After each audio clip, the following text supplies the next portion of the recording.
Ilang dekada na ang dumaan ngunit para sa World War II veteran at 98 anyos na si Tatay Ernesto, hinding-hindi pa rin ito malilimutan ang kanilang mga pinagdaanan noong sila'y nakipagbakbakan sa hukbo ng mga Hapon.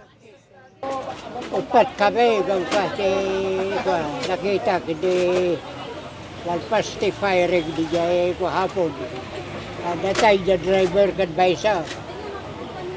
Kadwa mi jaga to kada kaloban. Iso ga awal dam. Sa kidi sa dabragak ti pa guerrilla. Medyo ubiga. Kwento pa sa amin ni Tatay na isa rin siya sa mga sundalong humarap noong Korean War na lumaban sa China. 15 anyos pa lang siya noong ipinasok sa serbisyo at ngayon, isa si Tatay Ernesto sa mahigit 20 World War II veterans dito sa Cordillera na nabubuhay pa.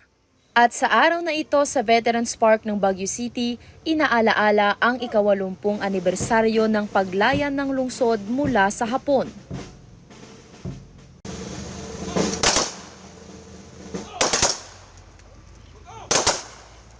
Isa sa mga tampok dito ay ang muling pagkilala sa kagitingan at katapangan ng mga sundalong ibinuwis ang kanilang buhay para sa bayan. The same kinship and binatang that united our four brothers, our forebears in the liberation of Baguio must inspire us to protect our national interest and promote peace grounded in justice and mutual respect. Let this 80th anniversary be more than a commemoration. Let it also be a renewed call for every Filipino, especially here in the Cordilleras, to rekindle the spirit of unity, courage, and love for country. Dalawa lang ang hiling ni Tatay Ernesto, ang sana'y maalala ng mga susunod pang henerasyon ang kasaysayan kung paano natin natamasa ang kalayaan at magkaroon ng dedikasyon sa sarili upang magsilbi sa bansa. Kayo ko baga agtutubo.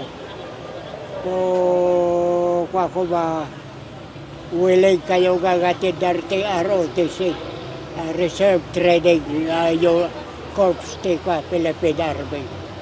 Dati pag-depend darte ili tayo. Naghanda ng seremonya ang lokal na gobyerno ng Baguio at Philippine Veterans Affairs Office bilang simbolo sa paggunita ng okasyon.